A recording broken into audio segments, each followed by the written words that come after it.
Le groupe de travail sur l'immunité face à la COVID-19 et CanCovid organise une série d'événements mensuels, résultats et implications de la recherche. L'objectif est d'offrir aux chercheurs, aux décideurs politiques et aux Canadiens les derniers résultats liés à la COVID-19. Pour en savoir plus sur la façon dont les deux organisations ont contribué à éclairer les politiques de santé publique pendant cette pandémie, veuillez visiter nos sites web à covid19immunitytaskforce.ca/fr et cancovid.ca/fr. Bonjour, je m'appelle Tim Evans. Je suis l'un des intervenants d'aujourd'hui. On m'a demandé de partager des instructions aux participants français afin qu'ils puissent profiter de l'interprétation.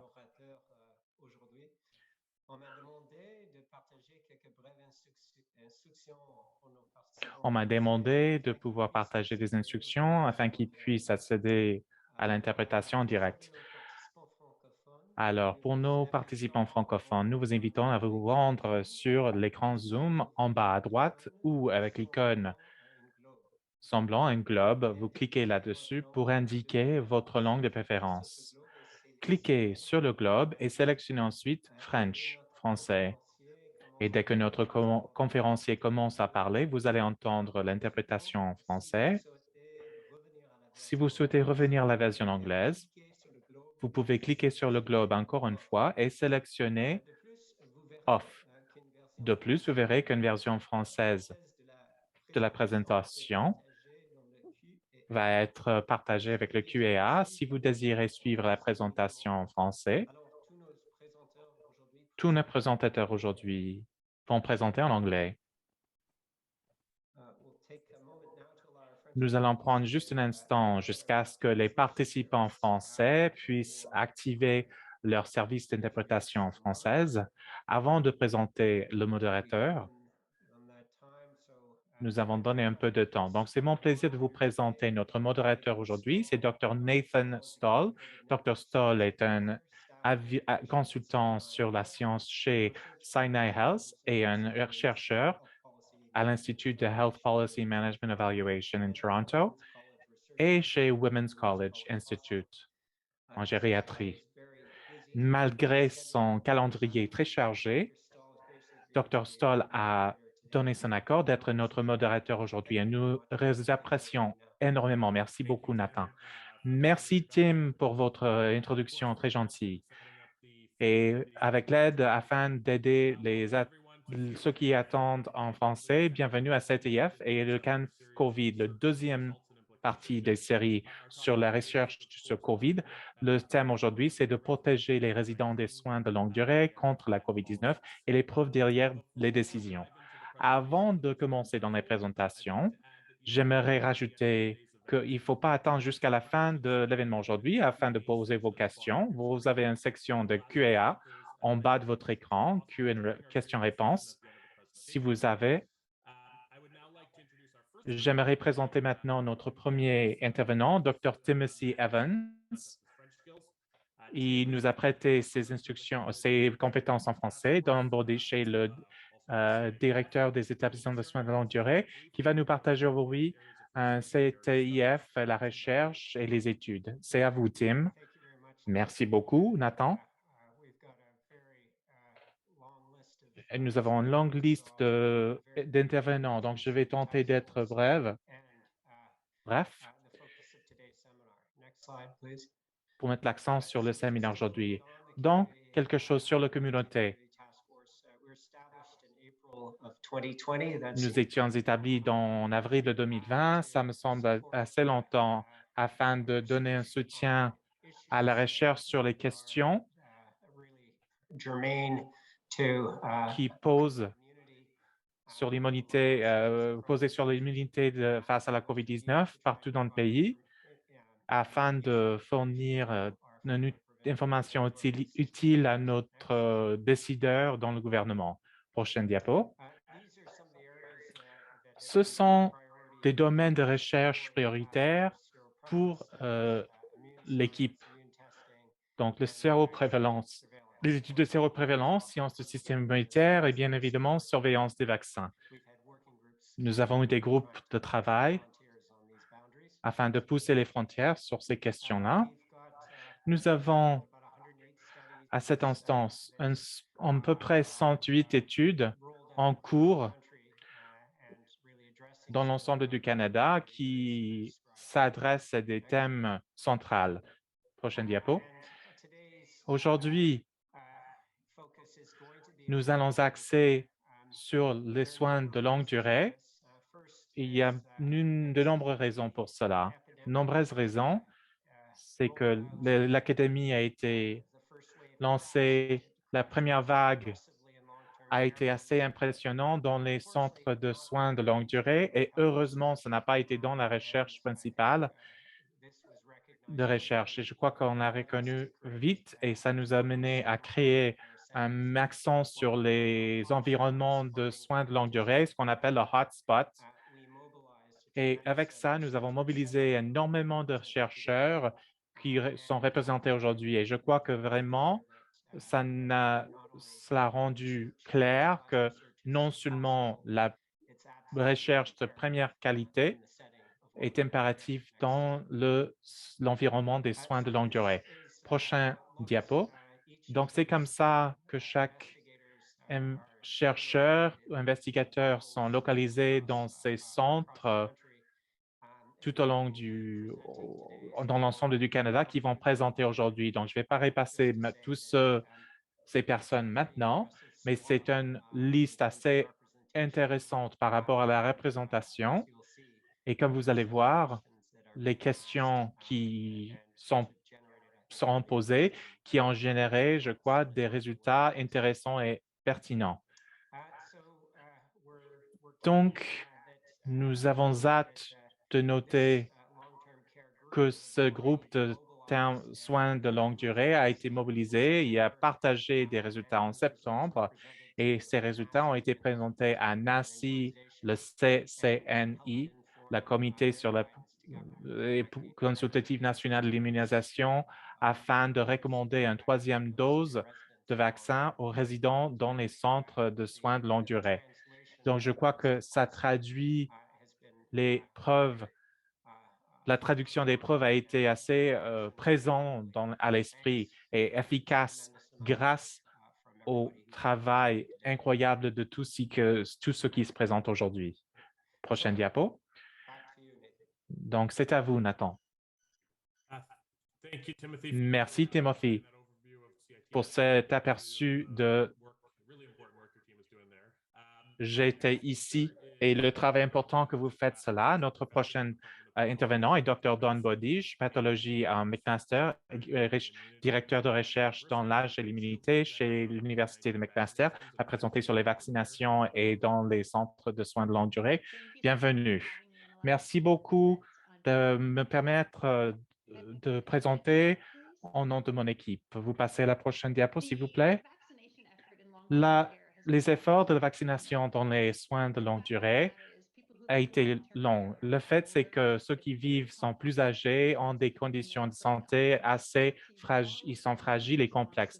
Et cette fragilité modifie leur système immunitaire, ce que ça veut dire qu'ils ne répondent pas aussi bien aux vaccins. Si c'était une influenza, une pandémie, ça peut-être aurait été mieux avec le personnel, les visiteurs et le PPE et l'isolement au lieu de vacciner les personnes âgées et les résidents des centres de soins de longue durée. C'est parce qu'en général, les vaccinations ne marchent pas forcément très bien dans cette population.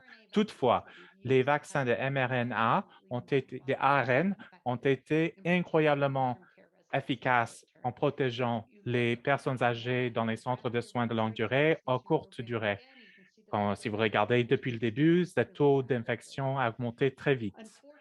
Malheureusement, la nouvelle que je vais vous partager maintenant, que vous allez revoir dans les conversations d'aujourd'hui, c'est que ces réponses immunitaires n'en semblent pas durer très longtemps. Et ça, c'est l'une des raisons pour laquelle nous, dans ce groupe, on recommandé une troisième dose. Prochaine diapo, s'il vous plaît. Il y a beaucoup de façons de mesurer la réponse immunitaire et on ne répond pas jamais à une réponse de la part d'une spécialiste dans l'immunologie sur les anticorps. Il y a des anticorps, mais il y a aussi une autre mesure importante que je vous montre maintenant, c'est en fait que comment ils vont se coller au virus. Beaucoup de cas dont les personnes âgées avec des conditions médicales complexes peuvent répondre à un vaccin, mais forcément, ils ne fabriquent pas forcément des anticorps de haute qualité qui se collent au virus pour éviter que ça rentre dans les cellules, comme je vous montre ici.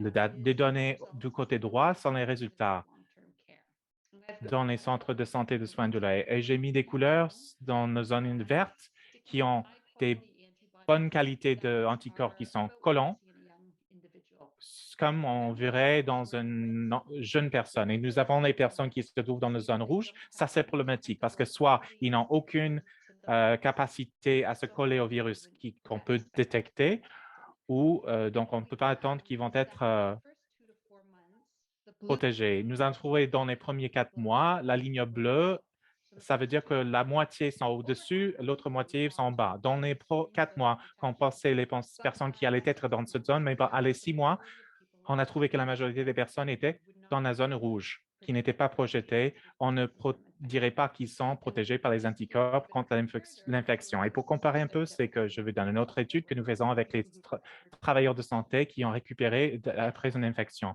Prochaine diapo, s'il vous plaît. There were a few interesting findings here. We, as you know, used both the Moderna and the Et Pfizer donc, comme vous savez, on a utilisé les vaccins Pfizer these et vaccines apply Moderna in young dans les people centres de are soins de probably longue very durée. comparable. But C'est there assez are some comparable, mais differences, il y a des especially différences around importantes, people who clés, qui are affectent la qualité des in anticorps et la long-term quantité care dans les settings. So if personnes you âgées dans les compare centres de their soins de longue durée.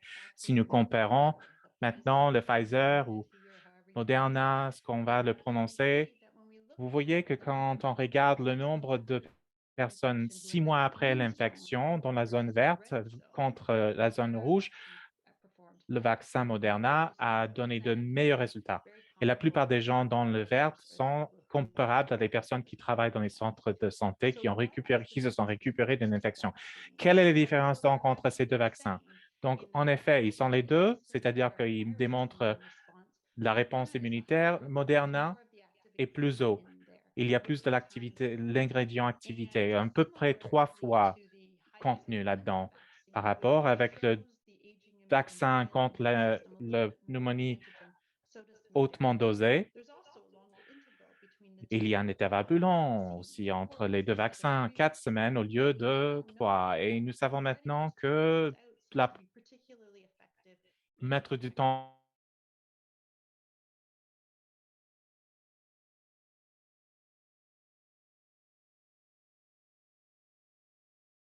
voir qui donnait quel vaccin afin d'optimiser les résultats. Prochaine diapo. And I just want to show you Et that je veux juste vous montrer que ces vaccins, we malgré le know fait that que they've been nous studied et les autres in immunity, they have been incredibly effective. intervenants dit sur l'immunité, ça a été incroyablement efficace. On ne voit pas beaucoup de cas. Le figure sur la gauche, c'est spécifiquement dans les soins de centre de longue durée. Si vous regardez à l'Ontario, il y a un nouveau qui est sorti aujourd'hui qui démontre ce petit brique pic avec les cas qui se commencent 6 mois après les infections, qui commencent un peu d'une tendance préoccupante. Et nous sommes contents donc d'avoir les troisièmes doses. C'est quelles cellules dans le système immunitaire ne font pas le travail suffisamment. Ça, c'est l'espoir de pouvoir concevoir des nouveaux et meilleurs vaccins dans les centres de soins de longue durée et comprendre lesquels médicaments et conditions de santé peuvent être affectés à la réponse immunitaire afin de trouver des meilleures solutions à protection. J'aimerais donc reconnaître mes co-chercheurs. Prochaine diapo.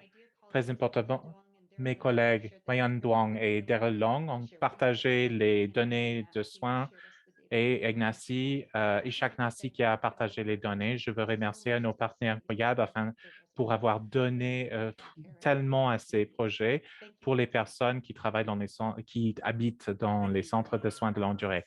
Merci beaucoup. Merci, docteur, pour avoir partagé les travaux aujourd'hui et aussi d'utiliser les non mises à jour des vaccins du COVID en regardant ce que vous regardez, vous et votre équipe. Je vais changer maintenant à notre prochain présentateur, qui est le docteur Alison McGeer, qui est dans le département de médecine des laboratoires et pathologie à l'Université de Toronto et clinicienne chercheuse principale et spécialiste des maladies infectieuses dans le Sinai Health System. La docteure va présenter son travail dans le centre de santé, l'étude. Alison, nous sommes prêts à attendre plus sur votre travail. Merci beaucoup, Nathan. Bienvenue. Bonjour. C'est un plaisir de présenter au nom d'un grand nombre de chercheurs une sous-étude d'un centre de santé plus grand. Peut-être vous voulez poser des questions là-dessus plus tard en regardant sur le site Web. Ça peut être intéressant aussi. Donc, les objectifs de la sous-étude d'immunogénicité, c'était avec un but de regarder de très près la réponse immunitaire au vaccin de COVID-19 dans les centres de soins de longue durée. Et on dit que les études de troisième étape ne peuvent pas mettre les personnes avec un système immunitaire compromis. Donc, de la même façon que nous priorisons les vaccins pour eux, c'était important aussi de prioriser notre compréhension sur la réaction de ces personnes au vaccin afin de comprendre comment ils vont être protégés. Cette sous-étude est de regarder la réponse des résidents au vaccin sur le temps, maintenant afin d'évaluer des troisièmes et doses subséquentes et regarder les infections et d'utiliser des données évaluant la corrélation entre la réponse anticorps et la protection. Prochaine diapo. Donc, voilà nos échantillons. C'est des résidents et des employés. 200 résidents ont été échantillés avant leur première dose du vaccin. Et vous voyez tout au long en haut, ils étaient échantillés avec plus de fréquence que le personnel. Et ça, c'est parce que nous avons une idée récente sur les adultes plus jeunes en bonne santé, la réponse immunitaire qu'ils vont avoir, mais on méconnaissait dans les personnes, dans les établissements de soins de longue durée. Donc, nous voulions détecter tôt si on pensait que l'immunité allait poser un problème significatif. Pour les personnels des ESLD, nous n'avons pas pu commencer assez tôt avant de capter avant leur première dose, mais vous voyez, nous avons pris des échantillons et ça nous a permis à Dr. Galliman, la laboratoire de l'Université de Toronto, de regarder spécifiquement aux réponses immunitaires des anticorps dans le système respiratoire plus haut, ce qui peut être plus important que les réponses systémiques dans le sang par rapport à la protection de toute infection, possiblement, mais des infections mineures sans doute. Prochaine diapo. Donc, voilà nos données. Dans les assays ELISA, en cherchant toute personne avec le spike protein, un parti qui est responsable de se coller aux cellules. Et la première chose que vous allez voir, c'est que les centres de ESLD sont différents que les personnes avec des systèmes immunitaires compromis. Ils ne répondent pas aussi bien au vaccin. Et donc, on a vu que les clusters dans les ESLD ont commencé presque de façon immédiate dès que nous avons commencé à vacciner dans les centres. Le problème, là, c'est en fait que les niveaux d'anticorps ont disparu beaucoup plus vite que les niveaux des anticorps dans les personnes plus jeunes et en bonne santé. Vous voyez en gauche assez spécial en particulier avec l'anticorps qui peut être plus intéressant, plus important.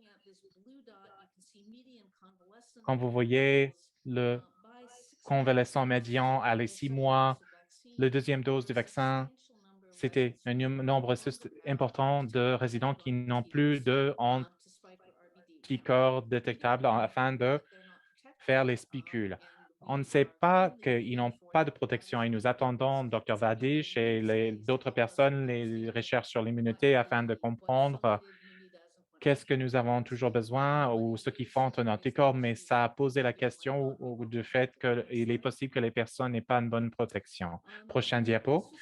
Vous pouvez voir aussi, quand vous regardez ici, qu'il y a une combinaison de facteurs au-delà d'avoir le système immunitaire compromis, mais il y a une liste d'autres choses qui sont importantes. Donc, en commençant en haut, comme Dr. Badish a indiqué, vous avez des anticorps plus élevés avec le vaccin Moderna par rapport au Pfizer. On a beaucoup plus de niveaux d'anticorps dans les personnes jeunes en bonne santé par rapport aux personnes âgées, fragiles. Les vaccins sont fabriqués avec le protéine de spicule qui appelle le premier, ce qu'on appelle le souche ancestrale de COVID, et on obtient des anticorps mieux avec ces souches-là par rapport aux variants Delta. On a un déclin important avec le temps et le total de cela veut dire que quand vous allez comparer un membre du personnel qui a reçu un vaccin de Moderna et vous mesurez les anticorps contre le souche ancestrale 2 semaines après, et vous le comparez avec un résident qui a reçu un vaccin Pfizer et vous mesurez les anticorps de Delta à 6 mois après d'avoir reçu, il y a un 80 fois plus important par rapport à l'immunité. Vous voyez que nous avons toujours de l'analyse à faire afin de dénouer et comprendre ces différences par rapport à l'infection et la réinfection. Prochaine diapo. Donc, nous sommes en train de regarder les résultats post-troisième dose et nous attendons ces chiffres afin de les fournir aux décideurs. Ça, c'est important parce que si les personnes vont recevoir une bonne réponse aux troisième dose de vaccin, ça peut peut-être nous aider avec une décision de qui et quand on va vacciner les personnes âgées dans la communauté. Nous voulons savoir aussi sur les nécessités et les effets secondaires non désirés avec ces vaccins. Ça, c'est important. Et maintenant, comme on a commencé la troisième dose dans les résidents et nous pensons aux troisième doses dans les autres adultes, nous repensons à quel point de temps nous collectons et ce que nous intéresse vraiment avec le temps, c'est des personnes qui reçoivent des éclosions infectieuses et comprendre comment cela corrélait avec des infections. Prochaine diapo. Et enfin, je veux indiquer qu'avec toutes ces études, il y a un grand nombre de personnes qui en font partie. Et le sous-étude est une petite partie du Wellness Hub, l'étude sur le Wellness Hub. Et enfin, je voulais remercier nos financeurs et partenaires, Dr. John Kim et Dr. Hadi Woodscombe, au Centre de microbiologie laboratoire qui ont soutenu beaucoup avec des assais de neutralisation pour nos études. Merci beaucoup. Merci, Alison. Nous allons regarder maintenant les facteurs qui affectent les anticorps. C'est Dr. Daniel, qui est un présentateur au Centre Brière. Il va présenter sur l'étude immunitaire C19 de Brière. Merci, Nathan, et merci pour le GTIC afin de nous donner l'opportunité de présenter notre travail aujourd'hui. En attendant que notre travail ait un effet positif sur le secteur C19. Notre projet sur plusieurs provinces et sur les effets du COVID-19, bien évidemment, les résidents de centre avec les 3 présents d'Ontario, British Columbie, Britannique et Québec. L'objectif principal d'Objectif est de comprendre le niveau et la durée de la protection transmise par le vaccin chez les résidents et bien évidemment avec les soignants, les travailleurs et de ESLD de l'Ontario, Colombie-Britannique et du Québec et au Québec. Et deuxièmement, c'est d'étudier les facteurs liés à une diminution de la réponse immunitaire chez les résidents. Par rapport à notre donnée initiale, nous démontrons des résultats pour 399 résidents sans soignants et 920 membres du personnel dans 17 ESLD en Ontario. Prochaine diapo, s'il vous plaît. Donc, d'abord, nous voulions regarder la réponse immunitaire anticorps globale. Les ESLD qui étaient l'étude et l'autre les travailleurs de contrôle. Quand on parle de la réponse, c'est des anticorps de L ou RBD du côté gauche et les autres contre la spicule à droite. Et ce format va être à travers la présentation. En regardant des personnes participants complètement vaccinées, nous voyons un niveau plus bas d'anticorps et dans les résidents par rapport aux résidents LTC. Next slide, please. Prochaine diapo, s'il vous plaît. Donc, en avançant, nous voulions sur les personnes vaccinées de LTC afin de comprendre quels sont les facteurs avec cette réponse réduite. Et ici, nous nous concentrons sur les personnes qui ont reçu le même vaccin, Pfizer ou Comirnaty, ou qui s'appelle Spikevax pour ces doses 1 et dose 2. Et ce que nous voyons, c'est que nous avons une réponse anticorps très forte, plus courant avec Moderna par rapport à Pfizer. Donc, si vous regardez à côté gauche, une tendance vers le haut, des niveaux plus élevés d'anticorps pour le DLR. Et à droite, nous avons des niveaux plus élevés d'anticorps contre le spécule avec Moderna par rapport à Pfizer. Ce qui est plus important, ce que nous ne voit pas, c'est que peu importe le type de vaccin reçu, ce que nous voyons, c'est que ces niveaux d'anticorps se réduisent dans les résidents totalement vaccinés en commençant 4 mois après d'avoir reçu la dose. Et bien évidemment, c'est une analyse qui est en cours. Prochaine diapo. Nous voulons donc stratifier des résidents par l'âge afin de comprendre si l'âge a un impact sur la diminution de la réponse immunitaire. Quand on regarde donc les résidents complètement vaccinés entre 65 à 79 ans, par rapport aux résidents qui avaient 80 ans ou plus, il y a une réponse immunitaire d'anticorps moins aux résidents plus âgés. À gauche, nous voyons qu'il y a un niveau plus bas de DLR et pour les IgG spicule, nous voyons une réduction à droite sur les résidents qui sont plus âgés. Ce que nous faisons maintenant dans l'analyse, c'est afin de tenter de voir si les autres effets peuvent affecter l'âge dans un nombre de comorbidités que nous pourrons capter et ainsi que le type de comorbidités qui peuvent affecter la réponse immunitaire des anticorps dans les personnes plus âgées et les résidents vulnérables. Cela dit, j'aimerais remercier donc Dr. Amy Xu, que je présente dans leur aussi que toute l'équipe dans l'étude à travers les 3 provinces, le secteur aussi, bien évidemment, nos résidents, le personnel, des aidants que nous avons inclus et dernièrement, le centre LTC et les facilitateurs en situ avec qui on a une très bonne relation. Merci.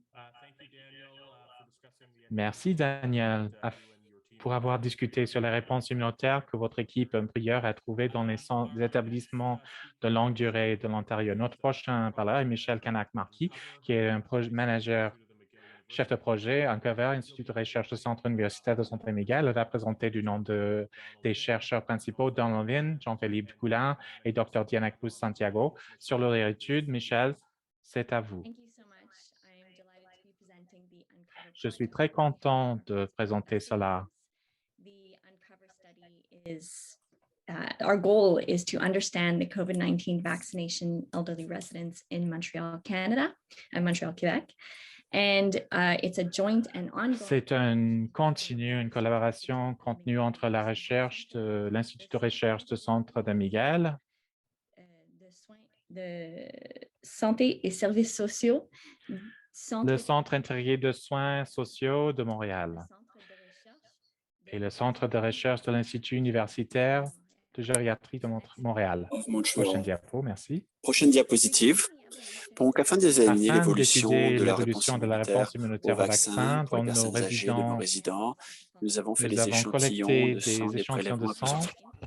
Donc, rappelez-vous qu'au Québec, nous avons mis en œuvre une 3e dose comme une priorité sur la base du prioritaire, c'est-à-dire que l'intervalle entre la première et la 2e dose était de 16 semaines comparé à la 3 ou 4 semaines recommandées recommandé par Pfizer et Moderna, respectivement. Donc, nous avons fait des prélèvements avant leur première dose, puis 4 semaines, 8 semaines, 16 semaines après cette première dose, ainsi que 3 semaines après, 4 semaines après la 2e dose. Donc, le prélèvement d'échantillons continue. Donc, les études que je vous présente aujourd'hui, c'est sur la base de 185 résidents âgés. L'âge moyen était de 83 ans, 69% étaient des femmes La majorité s'identifiait comme étant de race blanche. Presque tous avaient au moins un autre problème concomitant. Et à peu près la moitié avaient déjà reçu un diagnostic de SARS-CoV-2. Donc, quand on regarde le graphique à droite, on a conclu que l'intervalle de 16 semaines dans la première et la deuxième dose, c'était la limite supérieure probablement de cet intervalle de temps. C'est notamment le cas pour les personnes fragiles qui n'ont pas été infectées précédemment, selon la diminution des niveaux d'anticorps observés. Prochaine diapositive. Ensuite, nous avons pu voir dans la cinétique des réponses en anticorps avec le mélange. C'est notamment une caractéristique unique de notre étude parce que 85% de nos participants avaient reçu Moderna comme première dose et Pfizer comme deuxième. 35% avaient Moderna et 20% à Pfizer et Pfizer. Vous voyez PP, Pfizer. Et donc, nos données montrent qu'il y avait une différence vraiment pour ce qui était de la cinétique des réponses à 16 semaines entre Moderna et Pfizer comme première dose. Nous avons conclu que cette stratégie de mélange a reçu une comparable à 4 semaines après la première dose. En utilisant le même graphique, je veux mettre en lumière, en plus de ce qui a été présenté, le fait que peu importe l'infection SARS-CoV-2 ou le statut, la réponse des anticorps diminue plus vite pour les personnes âgées qui ont reçu Pfizer comme première dose. Et donc, comme on le voit aussi ici, nous avons montré l'interchangeabilité des vaccins ARNM comme pour les personnes âgées à la deuxième dose quand on observe 1 mois après la première dose. Et bien sûr, les prélèvements continuent. Et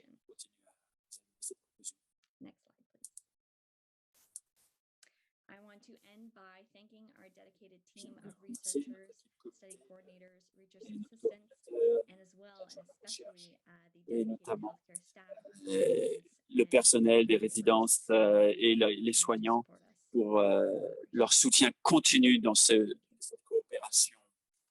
Merci beaucoup, Michel.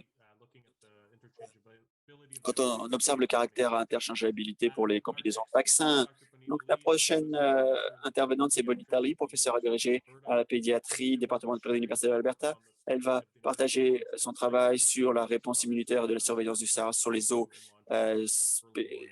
usées dans des établissements de soins de longue durée comme système d'alerte précoce. J'aimerais remercier les organisateurs de cette chance de présenter. Donc, tout d'abord, j'aimerais souligner qu'il y avait 2 volets sur l'étude en Alberta, à Edmonton. C'est l'étude sur l'immunité.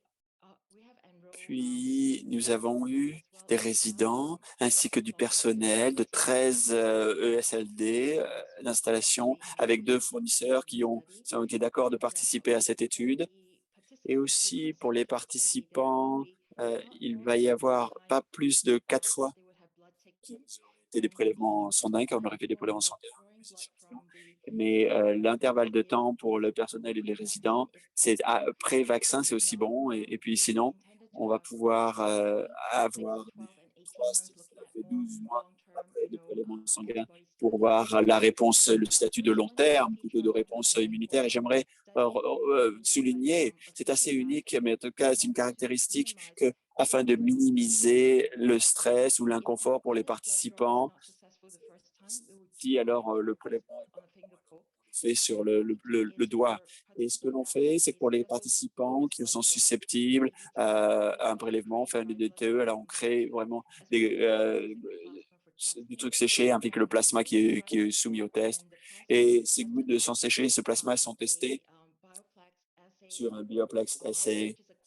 C'est un essai immuno-quantitatif, des comparaisons entre les gouttes et le plasma, afin qu'en fait, on peut examiner les résultats longitudinaux pour les résidents de long terme qui ont des prélèvements, plusieurs prélèvements sur le long terme, et aussi avec l'utilisation et les tests d'anticorps, ainsi que différentes essais afin qu'on puisse regarder une corrélation entre différents tests en utilisant différents anticorps. Et la deuxième partie de cette étude, c'est à droite, vous voyez, c'est en fait l'utilisation ainsi que l'analyse coût-bénéfique pour utiliser, détecter la reste du virus dans les eaux usées et d'alerter comme la santé publique sur Corazine ARNM. Et c'est le système d'alerte pour identifier les COVID sur le ESLD. Peuvent peut-être nous aider, le service de santé, à faire des enquêtes précoces. Tout d'abord, j'aimerais vous signaler sur la démographie de nos participants, les caractéristiques démographiques. Vous pouvez presque de 2, 3, sur le ratio de 2, 1, 3. Et pour les résidents, ils sont plus âgés, 86,2 l'âge médian, voire 44,9 ans pour le personnel. Et il y a un ratio aussi entre le personnel par rapport aux résidents. Et bon, pour notre étude, en fait, les résidents, ils ont reçu Pfizer comme vaccin, mais c'est seulement 99% parce qu'il y avait un seul résident qui n'a pas été vacciné dans notre étude comparé au personnel. Il y a un tiers d'entre eux qui ont reçu le Moderna et la deuxième dose en 2 doses, et bien sûr le 1%. Parce qu'il y avait un personnel qui avait un mélange, Pfizer comme étant la première dose. Donc, la plupart des résidents ont reçu leur vaccin au sein de 21 jours d'intervalle. Et il y a plus de variabilité avec le personnel et bien sûr un échéancier plus long, c'est 38 jours de médiane. 33% des résidents avaient reçu en fait la 3e dose et les résidents que nous avons inclus dans cette étude, en fait, ils ont reçu Pfizer comme 3e dose. Prochaine diapositive. Merci. Et je veux me focaliser aussi, porter votre attention sur les résultats de l'utilisation des anticorps. Donc, j'aimerais remercier Dr. Heidi Woods et Dr. Alicia Robinson à NML pour leur aide pour cette utilisation de leurs résultats utilisés comme étant une réduction de l'utilisation et des tests de réduction. Et l'autre chose que j'aimerais souligner, c'est la table avec les 3 mois, 4 mois et 5 à 6 mois. Ce n'est pas longitudinal pour une personne, mais c'est processionnel, c'est-à-dire pour certains des résidents qui ont des prélèvements à différents moments, parce que pour les éclosions dans les installations avec moins de visiteurs, les 3 mois de collecte, ça monte à 4 mois ou 5 mois, parce que le résultat le plus important que je veux souligner, je pense que ça a été montré par mes collègues. Si on compare les gens, les d'infections COVID connues et avant et après la vaccin, la proportion des patients ont plus d'anticorps que les résidents. Et à gauche, vous pouvez voir un petit nombre de résidents qui ont été infectés par le COVID et la majorité d'entre eux ont utilisé les anticorps pendant une période. Tout le monde va investiguer. C'est pour les 3 membres du personnel qui ne l'ont pas eu. Donc, pour ce qui est des eaux usées et le test, on vous montre ici en orange, c'est ce qui représente avoir un test positif dans les eaux usées et la détection du virus. En fait, c'était en bleu que vous voyez, c'est-à-dire la prévalence du COVID-19 en Alberta. Et nous savons que nous avons beaucoup de COVID, comme vous le savez, et que je vais mettre l'emphase là-dessus. C'est facile à faire.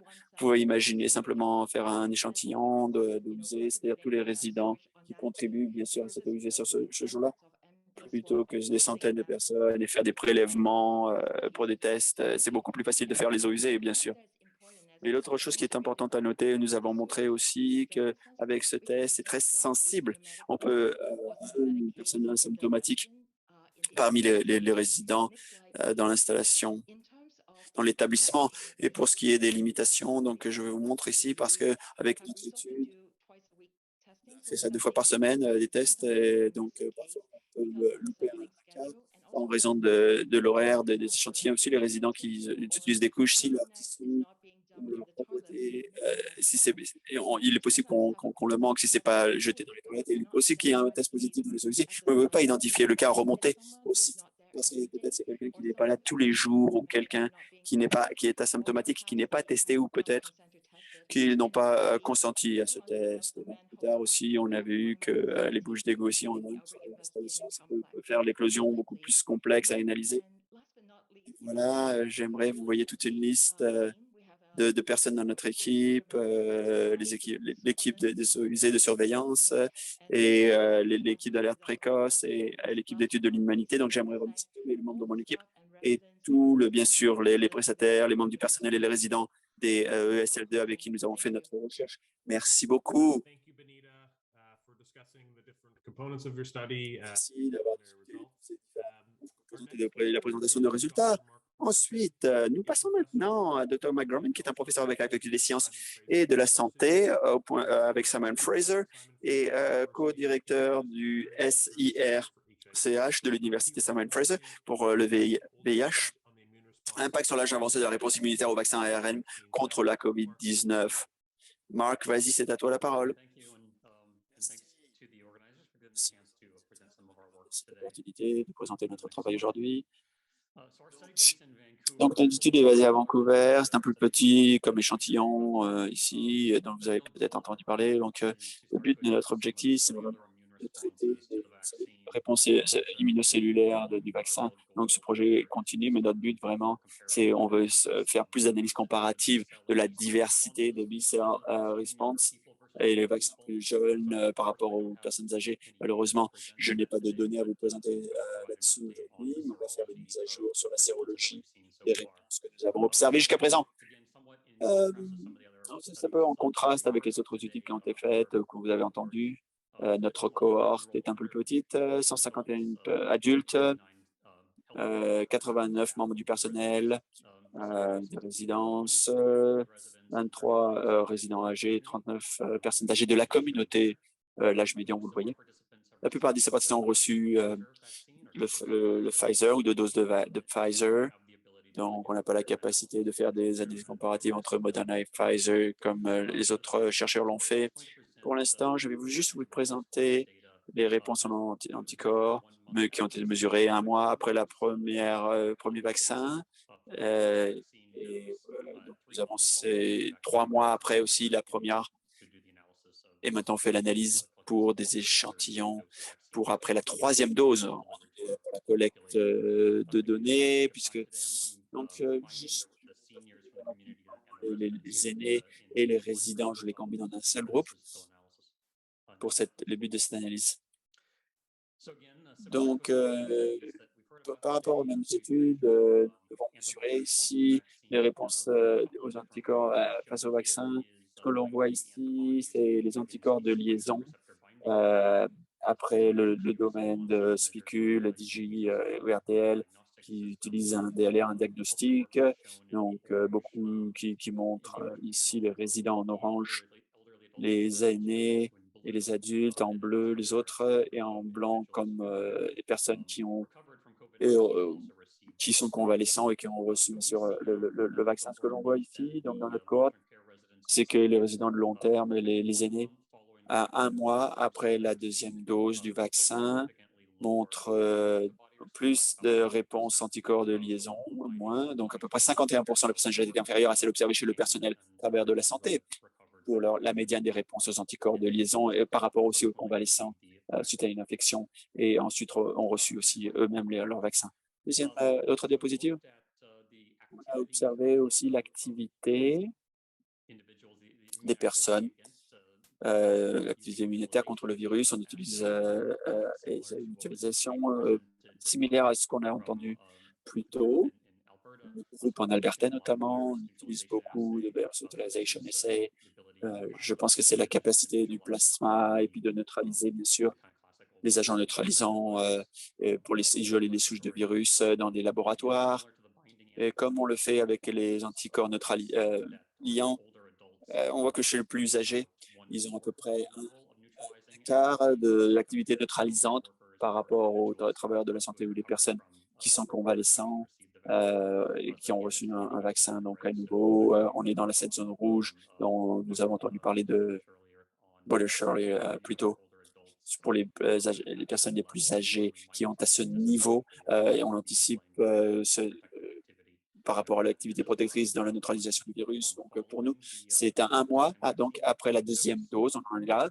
On continue à avoir diminution et ainsi que des activités neutralisantes. Par contre, les 3-4 mois après la deuxième dose, donc je pense qu'on est en cohérence avec pour montrer l'importance de la troisième dose pour les adultes plus âgés. Donc, ce qu'on voit ici, petit variables avec les données reçues, collectées, la démographie de notre cohorte. Donc, on a toute une fourchette d'âge. On a ça base de 20 ans et ça va jusqu'à 100 ans, l'âge des participants. Donc, on a un pouvoir statistique vraiment ici de voir les variables et de les considérer par rapport aux résultats qu'on attend. On voit bien sûr une association claire, âge et l'activité donc liante, à peu près 20% de moins par décennie pour ce qui est des anticorps liants par 10 ans. Avec l'augmentation de l'âge, on voit aussi, c'est intéressant de voir la corrélation entre l'âge, le sexe, ainsi que les conditions préexistantes et les activités neutralisantes que nous détectons dans notre population. Donc, à chaque 10 ans, pour les plus âgés, à peu près 15% de moins par problème. On voit aussi, c'est intéressant, moins d'activités neutralisantes chez les hommes par rapport aux femmes dans notre cohorte. Et pour chaque problème de santé chronique, en dehors de l'âge, c'est associé bien sûr à une moindre activité neutralisante. Donc, après la première dose, on a encore un impact sur les activités et les titres mais c'est allévié par la deuxième dose. C'était amenuisé, si on veut. Résumé de ce que j'ai déjà dit. Ça reflète un peu ce qu'on a entendu plus tôt par rapport aux personnes âgées ont présenté des réponses anticorps nettement plus faibles au vaccin ARN contre la COVID-19, donc moins d'activité neutralisante du virus, moins d'anticorps liants. Et bien sûr, ça diminue avec le temps après la deuxième dose. Et bien sûr, nous avons eu aussi un âge qui monte comme étant un facteur très important par rapport aux réponses diminuées. Voilà. Juste pour finir, j'aimerais remercier toute notre équipe de chercheurs qui a travaillé là-dessus, y compris avec lesquels on a des interactions, les ESLD, les résidents, et qui nous ont aidés, à recouvert aussi Dr. Mike Romney, c'est lui le chercheur principal là-dessus, Sabrina Broom et moi. Nous occupons de l'analyse de laboratoire, donc j'aimerais remercier toute l'équipe. Voilà. C'est aussi pour financer aussi nos financiers, nos financeurs, vous le voyez, les Genome Control, l'IRSC, le COVA. Merci beaucoup, Marc, d'avoir montré tes conclusions, y compris l'activité neutralisante du virus pour les personnes âgées et les facteurs que tu as trouvés qui s'associent à une réponse immunitaire plus faible après le vaccin. Donc, ensuite, nous passons maintenant à Sharon Wamsey, docteur, une spécialiste des maladies infectieuses de l'University Health Network, directrice de la clinique d'immunodéficience et recherche à Toronto General Hospital, scientifique principal à l'Institut de recherche de Toronto General Hospital, professeur de médecine à l'Université de Toronto. Elle va faire une présentation sur Stop COVID au sud de l'Ontario.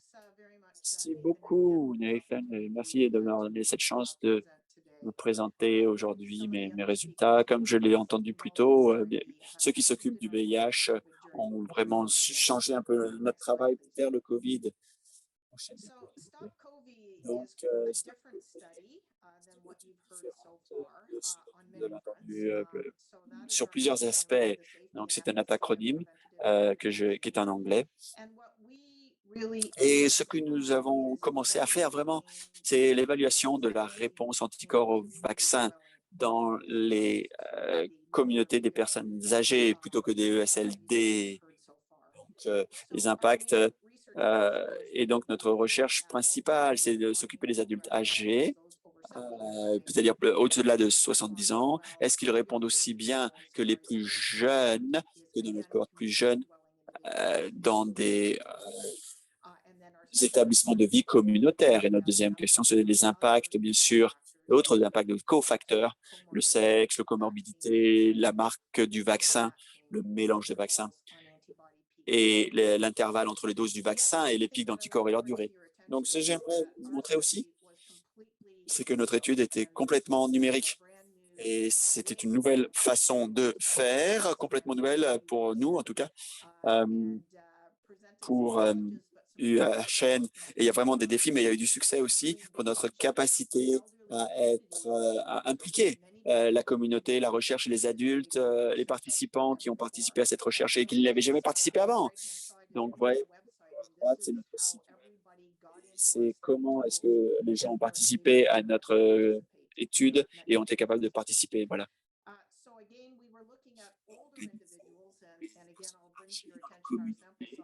Et notre échantillon est assez large, plus large que ce qu'on a entendu jusque-là. On a recruté 911 adultes de plus de 70 ans et 377 adultes et 50 ans. Et nous avons accompli cela en 2 mois. C'était sans précédent pour nous. Et donc, une fois qu'ils ont été identifiés, c'est à travers un envoi de courriel. Et donc, les gens étaient d'accord, ont exprimé leur consentement pour et quand ils ont reçu leur vaccin. Et on est en accord pour partager les données avec le ministère de la Santé. Et donc, nous avons aussi utilisé les médias sociaux et les Zoomers, le magazine Zoomer, la liste de distribution pour avoir des courriels pour les aider. Et quand ils sont allés sur le site web, ils ont complété un formulaire de consentement électronique. Ils ont fait un questionnaire de base sur leur santé. Puis, dans leur portail, ils allaient faire un journal pendant les 7 jours pour chaque dose de vaccin. Et donc, c'est comme ça qu'on a examiné la sécurité ou s'occuper de l'aspect de la sécurité. Ensuite, ils ont eu une espèce de trousse. Là, ils faisaient les gouttes de sang séchées auto-prélevées. Et le plan, c'était de le faire pendant 1 an. Puis, ils ont reçu aussi le système qui leur faisait des rappels. Comment ça va? Est-ce que vous avez des problèmes suite au vaccin? Est-ce que vous avez développé de l'immunité COVID? Et avez-vous reçu plus de doses? Ensuite, pour vous montrer nos caractéristiques, pour les plus jeunes, 3/4 étaient des femmes, 60% pour les plus âgés. Vous pouvez voir que la grande majorité, notamment chez les plus âgés, s'identifient comme caucasiens. Et les plus jeunes, ils allaient plutôt bien, ils n'avaient pas de comorbidité sous-jacente. Et vous pouvez voir que les gens plus âgés, à peu près la moitié, avaient de la maladie cardiovasculaire, c'est-à-dire l'hypertension, des problèmes cardiaques, et 28% ont eu le cancer diagnostique par le passé, et 14% avaient le diabète. Donc, on peut voir ici qu'il y avait des différences entre les groupes d'âge pour ce qui est des vaccins. Pour les plus âgés, 2/3 ont eu le Pfizer pour les 2 doses, tandis que pour les plus jeunes, à peu près 37%, 47% ont reçu les 2 pour les plus jeunes, à peu près 20% ont eu des Moderna pour les 2 doses. Et on peut voir que dans les 2 cohortes, c'est à peu près 15% qui ont eu un mélange. Donc, on va pouvoir examiner cela bientôt et ce sera notre prochaine série de questions. Et donc, à nouveau, le laboratoire Gengrass, le même laboratoire que Mme Maguire a fait une présentation et on a examiné les analyses de réponse, les anticorps dirigés contre la spicule et le DRV, et elles sont présentées comme un ratio normalisé. Donc, si on regarde ici ces graphiques, ils sont très similaires que Maguire a montré. En bleu, les participants en bleu sont les plus âgés. En rose, ce sont les personnes entre 30 et 50 ans. Notre plan initial, c'était d'avoir tout le monde avant leur première dose, mais je sais, comme vous le savez, avec les changements des dates et de l'échéancier entre les doses, on n'a pas été capable d'avoir trop de personnes, beaucoup de personnes avant la première dose. La plupart de nos participants ont été juste avant la 2e dose, avaient juste reçu, allaient sur le point de recevoir. Et dans les points, ça représente une personne. Et plus le point pointillé est gros, plus ça montre qu'ils ont cette valeur-là. La ligne bleue, ça représente le seuil de conversion au laboratoire. Donc, si on regarde le graphique, et on n'a pas beaucoup de gens, bien sûr, qui ont reçu leur première dose, donc je vous mets, c'est un avertissement, mais on peut voir que 3 semaines après la première dose, si on regarde la plus jeune cohorte, la plus grande majorité avait eu des anticorps détectables au-delà du seuil, alors qu'il y avait plus de diversion pour les plus âgés, plus de ventilation. Si on regarde juste avant la première dose, on peut voir maintenant que chez les plus jeunes, la plus grande majorité d'entre eux ont des anticorps détectables, mais à peu près un tiers de cette cohorte pour les plus âgés n'ont pas d'anticorps détectables avant la deuxième dose. Et donc, cependant, on peut voir vraiment le soutien que ça a donné aux gens après la deuxième dose. Et on peut voir les montants qui montent beaucoup, et chez les plus jeunes et chez les plus âgés, au-delà du seuil après la deuxième dose. Et donc, pour ce qui est de 12 semaines après la dose, on a seulement à peu près un quart.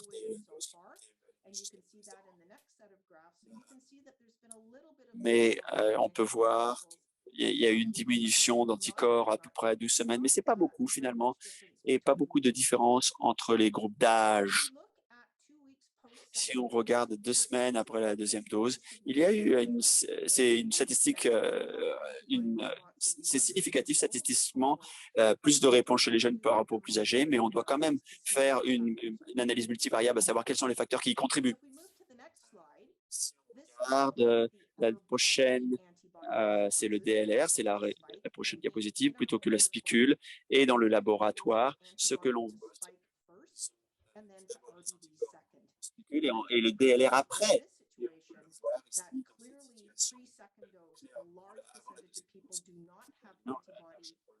Pas les anticorps avant leur deuxième dose, mais on le voit vraiment, cette augmentation considérable après la deuxième dose. Donc, ça renforce le fait que la deuxième dose est vraiment cruciale afin d'avoir une réponse d'anticorps substantielle. À nouveau, il y avait une différence statistique significative entre les plus jeunes et les plus âgés, mais à nouveau, nous n'avons pas complété une analyse multivariable pour regarder les facteurs qui y contribuent. Après 12 semaines, c'est-à-dire la dernière partie du graphique à droite, on voit vraiment un petit peu une diminution des niveaux d'anticorps à 12 semaines après la deuxième dose.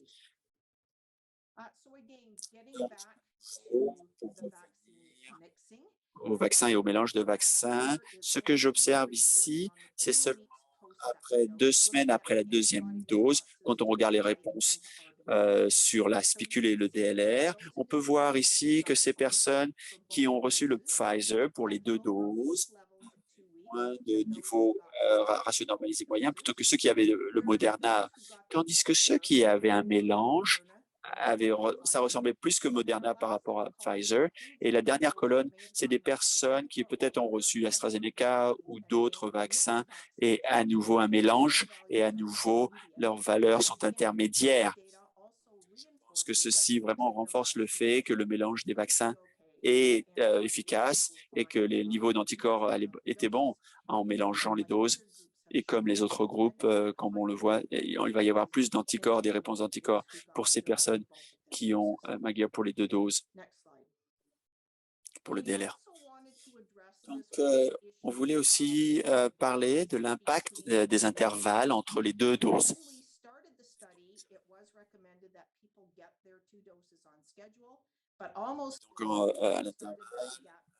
Et quand cet intervalle a été étendu, et puis après, ça a été raccourci, donc ça a été une cible mouvante. Mais ce qu'on a essayé de faire, c'est de regarder les DLR, les anticorps anti-DLR avant la deuxième dose. Vous pouvez le voir.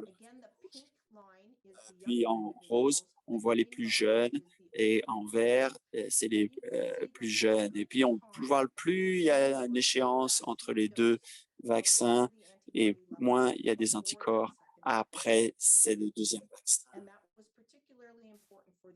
Et c'était particulièrement important pour les autres.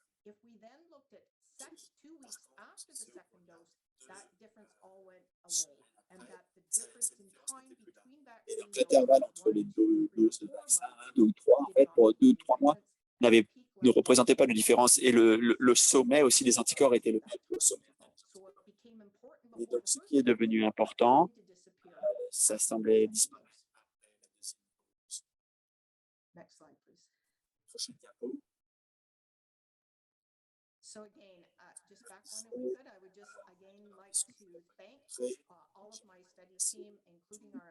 Mon équipe, mon directeur et chef de projet, qui a été très instrumental par rapport à obtenir les résultats d'une façon à l'heure, et aussi avec le système qui nous a permis de pouvoir recruter des patients de façon assez vite, d'aller très vite, et aussi un bourse de la part de OHN par rapport à la famille. Merci beaucoup. Merci, Sharon, pour l'équipe, le travail de vous et votre équipe, et afin de partager les résultats par rapport aux doses dans les comparaisons des vaccins. Je crois que Timothy Evans va partager les conclusions à base des résultats qu'on a vus. Timothy, merci beaucoup, Nathan, et merci à tous les présentateurs qui ont pu prendre beaucoup de recherches et de partager des résultats vraiment intéressants. Je vais juste mettre les grandes pictures, les grands aperçus qui se présentent dans les recherches. Prochain diapo. Le premier, je crois que c'est que les résidents des centres et ESLD expérimentent une perte, une diminution, une réduction de l'immunité plus que les adultes en bonne santé et que on observe cela aussi dans la réponse immunitaire des anticorps par rapport aux adultes plus jeunes. Le niveau des anticorps neutralisants après les 2 semaines sont bas et il semblerait avoir un résultat consistant que le vaccin Moderna semble entraîner une meilleure réponse immunitaire par rapport aux les chiffres qu'on voit par rapport à Pfizer pour les résidents des ESLD. Et peut-être plus loin aussi, ce qu'on a entendu avec l'étude de Dr. Walmsley, la compréhension de la protection immunitaire a été déclarée tout au long des études en étant non seulement regardant des individus, mais aussi l'environnement dans lequel ils résident, ils habitent, et c'est particulièrement spécial dans les centres de résidence communautaire, là où on a des interactions complexes avec le personnel, les visitants et les visiteurs. Et donc, les limites sur l'interprétation des résultats, c'est que nous n'avons pas vu des corrélations cliniques, et je crois que c'est quelque chose qui est une donnée que nous devons continuer à regarder à l'avenir, même si le niveau des anticorps peuvent disparaître ou réduire, ça ne veut pas que les personnes ne sont pas vulnérables aux maladies. Nous devons juste rajouter certains d'autres types d'immunité. Ça nous donnera peut-être un meilleur aperçu de la protection complète, mais au loin d'un breakthrough clinique, ça peut-être nous donner une compréhension plus complète de la significance de cela. Toutefois, donner les résultats qu'on trouve tout au long des études et ont vu l'histoire de cette population en étant particulièrement à risque, je crois que la recommandation de la politique et par rapport à la recommandation, c'est une bonne recommandation par rapport à une 3e dose aux résidents dans les ESLD. Donc, je crois que être vigilant par rapport à la sécurité au lieu de trop attendre et d'avoir des regrets. Et donc, je crois que prochain diapo, c'est à vous, Nathan. Merci beaucoup, Tim, pour repasser ces résultats. Dans l'intérêt de temps, je vais maintenant toucher sur les implications des considérations termes avant de mettre les questions. Nous avons vu de nombre de nos présentateurs que les centres de SLD les résidences de SLD sont une population vulnérable et leur réponse immunitaire devra continuer d'être suivie. Nous avons vu que les troisièmes doses et les changements dans la politique que tout au long du pays peuvent aider à augmenter le niveau des anticorps, mais nous avons vu dans les autres résidents, ils n'ont pas une réponse immunitaire suffisante à longue durée ou peut-être ils vont expérimenter une réduction plus vite après la troisième dose. Prochaine diapo. Vous savez, nous savons aussi qu'à cause de ce fait, en restant une population vulnérable, ils ont des réponses moins robustes par rapport aux vaccins par rapport aux autres populations.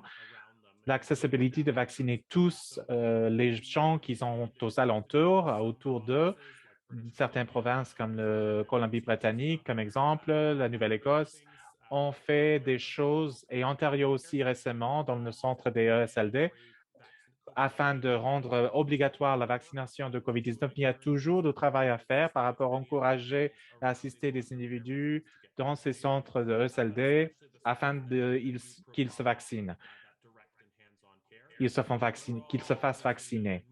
Mais globalement, comme on a vu dans beaucoup le reste de la pandémie, ce qui se passe dans la communauté va souvent rentrer dans les centres ESLD. Et donc, nous allons nous entourer des personnes vaccinées, mais surtout à la maison, mais surtout dans la communauté plus grand, au-delà de centres de résidence. C'est très important. Donc, je pense aussi que, comme le Dr. Belta a dit, c'était vraiment au cours de la troisième vague, fin de deuxième vague. Mais arrivant à la troisième vague, par rapport à la protection de ces populations, mais nous avons vu au long de la pandémie que ce qui a été révélé ici, c'est qu'il y a des facteurs sous-jacents importants qui ont été dévastateurs dans les centres de ESLD et ça a été important pour les autres maladies transmissibles comme l'influenza. Et donc, la vaccination a été un outil incroyable et c'est un outil de protection génial pour ces résidents, mais il faut penser aux autres facteurs contribuant à la mortalité et la souffrance qu'on a vu dans les centres ESLD parmi les résidents et le personnel des ESLD. Et donc, c'est le crowding, la surpopulation dans peu de chambres, les vieux standards que nous avons en Ontario. Nous avons des centres résidentiels, des dizaines de milliers qui sont en dessous des standards qui ont été établis en 1972. Donc, il y a une ventilation pauvre. Il y a des problèmes de personnel. Il y a aussi avec le contrôle des infections et la prévention. Donc, en réparant ces facteurs structurels, ça va aider à long terme avec la COVID-19, mais aussi pour les autres conditions et afflictions. Et on devrait le faire même en même temps que nous promuons les vaccins de troisième dose au centre ESLD afin de maximiser la vaccination de COVID-19 parmi le personnel aussi. Donc, l'une des choses qu'on va ouvrir la piste aux questions, nous vous rappelons que le sommaire de cette présentation et la disponibilité des contenus sera disponible au site web de GTIC. Lorsqu'on va ouvrir la piste pour les questions avec les minutes qui restent, j'aimerais présenter les docteurs Grace et Sharon Strauss qui vont nous joindre pour cette portion de l'événement. Merci beaucoup à vous deux d'être là avec nous. Maintenant, aux membres de notre public, si vous n'avez pas déjà entré votre question dans la centre réponses et questions en bas de votre écran, nous allons faire donc mieux de répondre au maximum de questions dans le temps qui nous reste. Première question, c'est pour Dr. McGeer. Est-ce que nous avons une compréhension de l'efficacité des cellules mémoire B et dans la production des anticorps contre la COVID-19 dans ce tranche d'âge?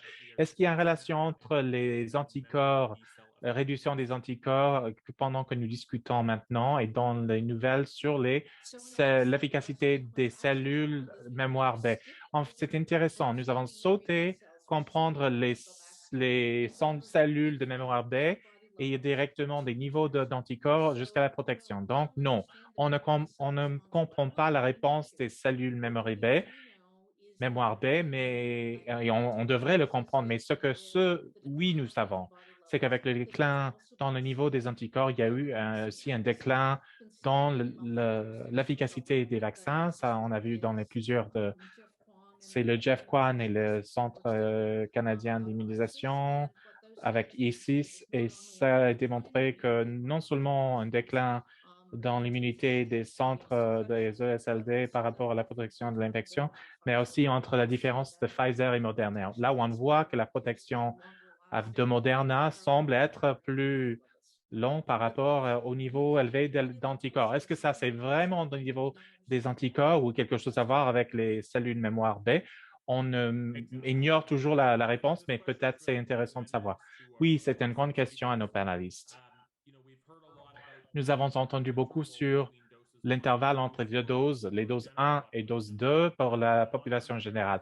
Mais les centres et résidents de ESLD au Canada, pas dans toutes les provinces, mais dans beaucoup des provinces et territoires, ont respecté assez proche ces intervalles afin d'être loyal à ce qui sont le protocole des essais, mais aussi, je crois, afin de minimiser cette vulnérabilité entre la dose 1 et la dose E, parce que nous avions vraiment beaucoup de transmissions et clusters à ce moment-là. Mais pour ceux qui ont eu l'occasion de regarder dans les résultats de leurs études sur l'immunité, comment est-ce que l'intervalle a joué en spécifique dans les centres les résidents de ESLD?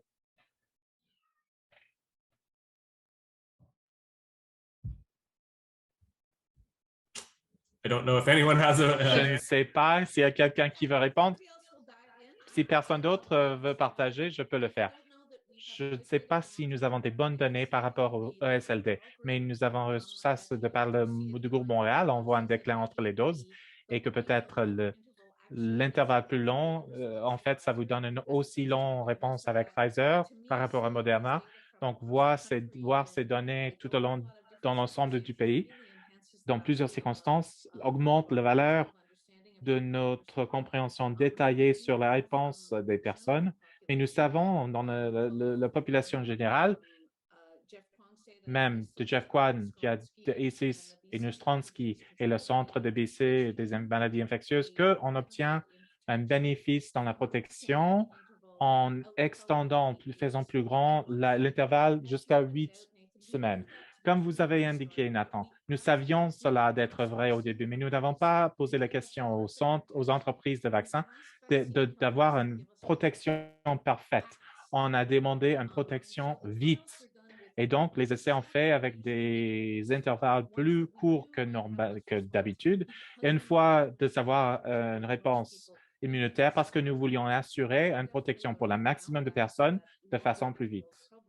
Et nous savons qu'un intervalle plus vite, 8 semaines, ça va être l'intervalle qui donne au moins protection, réponse des anticorps. On peut discuter plus tard sur la réponse SALB médium. Merci, Alison. Oh, sorry, go ahead, Bonita. Sorry, Nita. Allez-y, Bonita. Oui, je voulais mentionner, on apprend toujours. Qu'est-ce que tous ces anticorps, ça veut dire?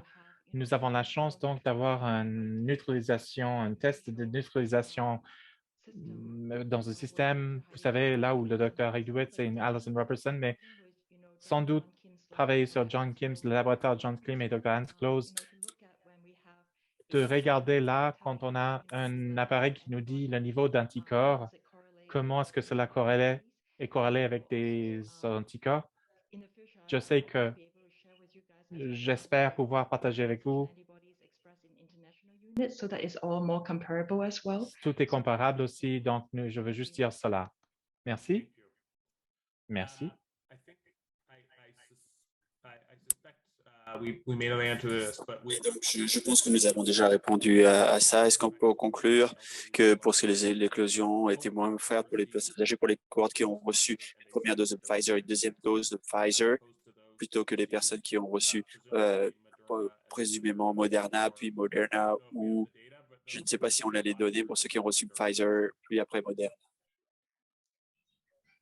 Je pense que la réponse est on ne le sait pas encore. Et ces données arrivent, bien sûr, et c'est une question compliquée. Ce n'est pas seulement une question des éclosions d'infections, mais aussi comment ces infections se produisent. Si vous avez une grosse éclosion, alors est-ce que c'est parce que vous avez des difficultés à contrôler la transmission ou c'est parce que vos clients ont reçu le Pfizer? C'est peut-être qu'on va pouvoir mieux répondre bientôt, mais ce n'est pas une question facile que cela n'y paraît.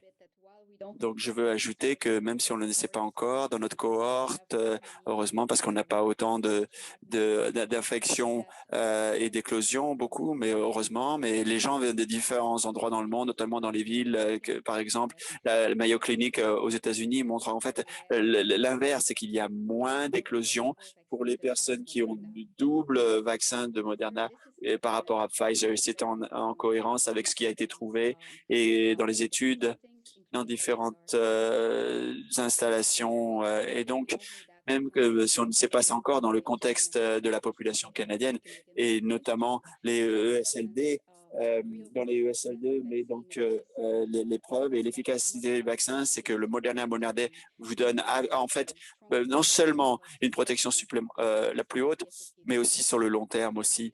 Peut-être ça va être à s'appuyer sur les données des autres groupes que peut-être la double dose de Moderna produit plus de réponses immunitaires. Et en fait, il y a aussi par contre plus d'effets secondaires.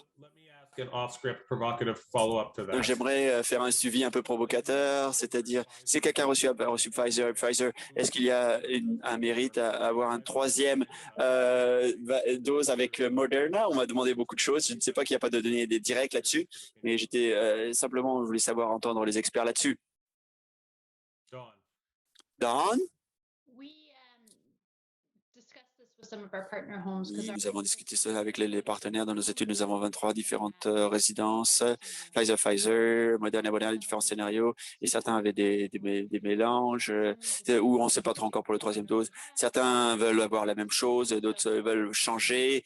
Donc, en fait, sur les données, principalement, on n'a pas encore les réponses, c'est vrai, mais il y a quelques autres études pour ce que ceux qui ont reçu les transplants et les immunosupprimés. Et pour vous dire que ce qu'on a vu aujourd'hui, ça suggère que Moderna a fait le bon choix pour cela. Et je pense que on a de l'espoir là-dessus. C'est comment on peut utiliser les vaccins de manière encore plus intelligente. Vraiment, on veut avoir les ressources et on veut utiliser les ressources pas plus tôt que ce dont on a besoin afin que le reste du monde puisse être vacciné et en faisant des bons choix appropriés sur la façon dont la meilleure combinaison. Alors, au bout du compte, on va pouvoir réduire le nombre de vaccins nécessaires et donner en tout cas le reste qu'on n'utilise pas au reste du monde pour les transplanter, aussi les immunosuppressés, comme quoi Moderna, le résultat est l'effet que ça peut aider à restaurer. Et je pense qu'au cours des 2 prochaines semaines, on va pouvoir obtenir les résultats de nos anticorps, les données sur les anticorps pour les résidences qui ont fait des mélanges. Et donc, oui, pour vous dire, si je peux rajouter cela, il y a une distinction entre ce que les USF appellent une dose de rappel de Moderna. C'est en fait une demi-dose et aussi ce qui s'appelle aussi une troisième dose de Moderna. C'est-à-dire, c'était une dose en microgrammes plus élevée. Moderna, c'est Moderna a plusieurs étiquetages. S'il y a une population, par exemple, qui a reçu dans le SLD, qui ont un problème à avoir une réponse auto-immunitaire forte avec le Pfizer, peut-être que alors toute une dose complète de Moderna plutôt que une dose de rappel, comme c'est utilisé dans les États-Unis, je pense que ce serait une bonne chose. Et c'est important, peut-être, c'est garder à l'esprit cela.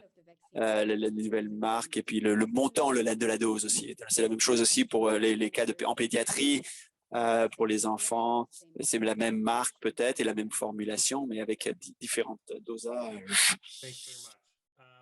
Relatedly, we have a question. En lien avec cela, on a une question à savoir si on peut faire des hypothèses. Une 4e dose va être nécessaire dans 6 mois à peu près. C'est peut-être en lien avec la dernière question pour ce qui est de la sélection du rappel et puis de la dose. Mais peut-être que les experts peuvent nous répondre là-dessus.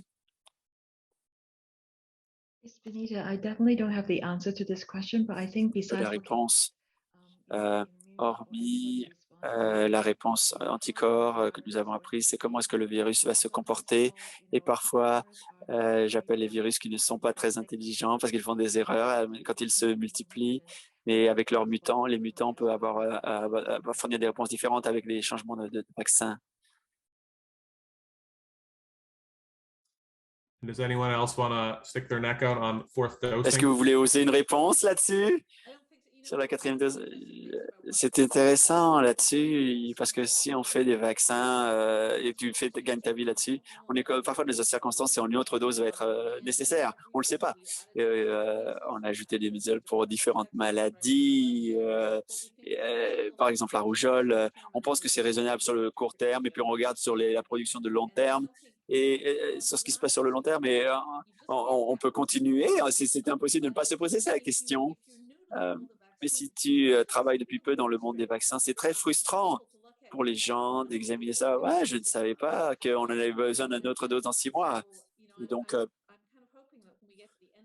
j'espère qu'on n'aura pas besoin d'autant de vaccin. Peut-être qu'on va mieux comprendre aussi, lancer un nouveau vaccin. Alors, on va savoir des choses que dans le court terme et comment on va utiliser. Mais l'apprentissage continue sur comment utiliser mieux les vaccins sur le long terme. Merci. Combien de jours et d'heures après la 3e dose, est-ce qu'on peut avoir une amélioration de l'immunité pour les personnes plus âgées? Elle demande ceci parce que les provinces apparemment classifient ou priorisent les rappels sur un intervalle plus court. Les soignants, y compris ceux qui donnent des soins donc, pour des personnes qui vivent dans la communauté, les 3e doses pour ceux qui commencent, et pour ceux qui sont dans la communauté qui ont plus de 70 ans. Et je me demande, donc, la première question, c'est combien de temps ça prend pour avoir donc une réponse immunitaire adéquate après la 3e dose. Et aussi, deuxièmement, un deuxième volet, comment est-ce que les intervalles, comment est-ce qu'on priorise bien sûr le rappel pour les âgés, pour les soignants dans la communauté? Je n'ai pas la réponse à la première question, mais je peux vous dire que dans nos études et aussi pour les éclosions dans les ESLD, dans les résidences de long terme, pour les premières doses, après la première dose des vaccins, au moment exactement où les éclosions ont commencé. Et puis une étude qui est juste sortie aujourd'hui, là c'est infectieuse qui est en Grande-Bretagne, on voit une réduction dans la gravité de la gravité des infections quelques jours après la première dose de vaccin. Donc je pense que on va voir aussi le même bénéfice, l'avantage avec une vaccin de 3e dose, peut-être même un peu plus rapidement, parce qu'on s'attendrait à ce qu'une réponse de rappel animalistique après une 3e dose, peut-être une semaine ou 10 jours après la 3e dose, donc on s'attend que ceci entre en jeu. Et je pense que le choix, la raison, je pense que la Colombie-Britannique recommande que les gens qui ont des intervalles rapprochés sont priorisés pour la première dose. C'est en fait une combinaison de choses, de facteurs. La première chose, c'est que ces personnes vont avoir moins de réponses immunitaires parce qu'ils avaient un intervalle plus court et aussi, par définition, et le temps passé est plus long après la 2e dose. Donc, si on prend un groupe de personnes qui sont très probablement sont à risque d'avoir une immunité déclinante, alors ce sont les personnes qui sont à plus grand risque, mais on peut aussi prioriser aussi les soignants dans les ESLD parce qu'il est probable que la 3e dose aussi va réduire le risque d'infection modérée et ceci, de fait, bien sûr, va minimiser le risque d'éclosion dans les résidences de long terme, les établissements de long terme. On a une question un peu macro ici.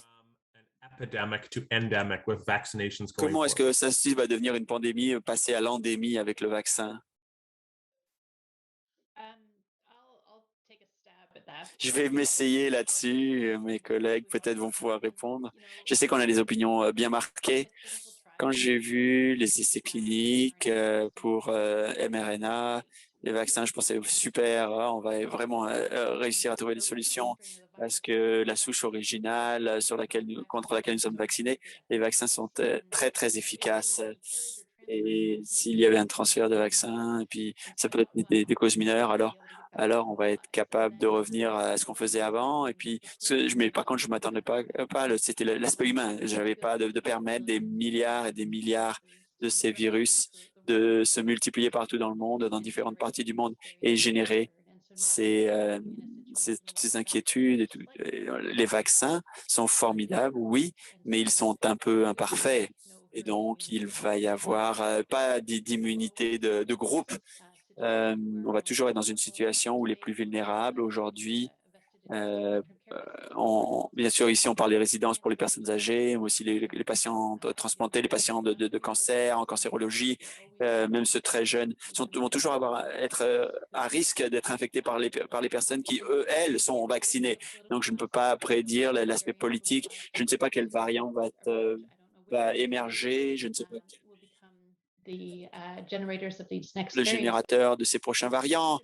Mais afin de faire cette transition sans heurts, sans accroc, on doit vraiment être les champions auprès des décideurs afin que ces décisions de s'engager pour une équité vaccinale, pour protéger les vulnérables. Ici, chez nous, on veut aussi que le reste du monde soit vacciné également. Et pour tout vous dire, l'angle politique aura plus d'effets à minimiser ceci pour nous, chez nous et les plus vulnérables, aura plus d'effets que toute autre chose.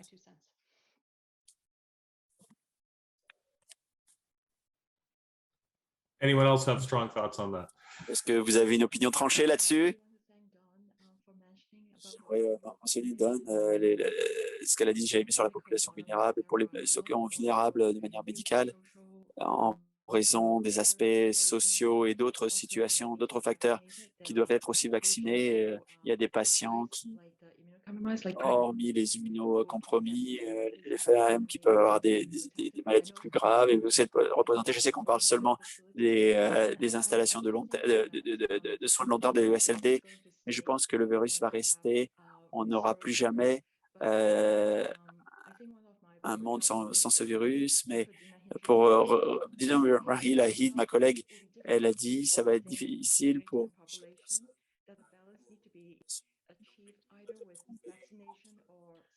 Un équilibre doit être obtenu avec les restrictions et la vaccination afin que le système sanitaire ne soit pas submergé avec des personnes avec des maladies graves. Les chirurgies vont être annulées. Et que les personnes ne se font pas soigner. Je ne crois pas qu'il y ait une bonne réponse pour tout le monde. Je crois que ça serait des réponses différentes, mais je suis d'accord avec Don. Il faut travailler avec des décideurs de politique afin de garder et protéger le maximum de personnes que possible. Merci. Je crois que cela souligne l'importance de travailler sur les éléments structurels, aussi que les facteurs structurels rendent que les bâtiments, le personnel et la prévention et des infections et le contrôle, parce qu'il va y rester toujours une vulnérabilité. Et comme changement, est-ce que le COVID va donner un rapport sur les facteurs sous-jacents et structurels dans les Pays-Bas qui a été important sur cette question-là. Donc, je crois que notre question intéressante, c'est que beaucoup de nos politiques des centres ELD, que ce soit sur le dépistage et franchement les certificats de vaccination pour la population plus large, différencient entre ceux qui sont totalement vaccinés et ceux qui sont partiellement vaccinés ou non vaccinés pas du tout. Comment est-ce que la définition de vacciner complètement va évoluer avec les doses de rappel et comment est-ce que la politique devrait prendre en compte ce fait?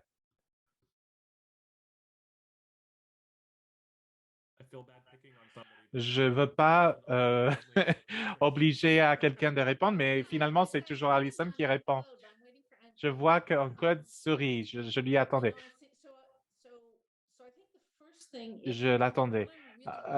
D'abord, je crois que ce que je souhaite, ce que j'espère, c'est que la troisième dose pour les résidents de ESLD vont fixer la protection anticorps, que ça soit protecteur à long terme.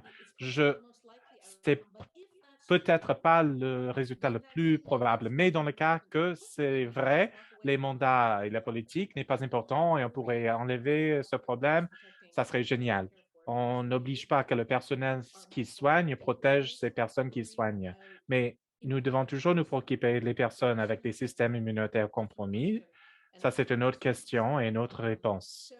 Donc, je crois que ça nous dit que c'est vraiment encore une autre question qu'on ne peut pas répondre jusqu'à ce qu'on sache comment les gens répondent aux troisième doses, parce qu'on pourrait finir avec une situation en cours qui est similaire avec la situation que nous avons maintenant, là, où il y a un risque pas négligeable de l'introduction dans un centre LD avec tout le soin que, même malgré toutes les mesures que nous pouvons prendre et les facteurs structurels dans le centre SLD. L'alternative, c'est que le troisième dose va tout fixer, tout réparer.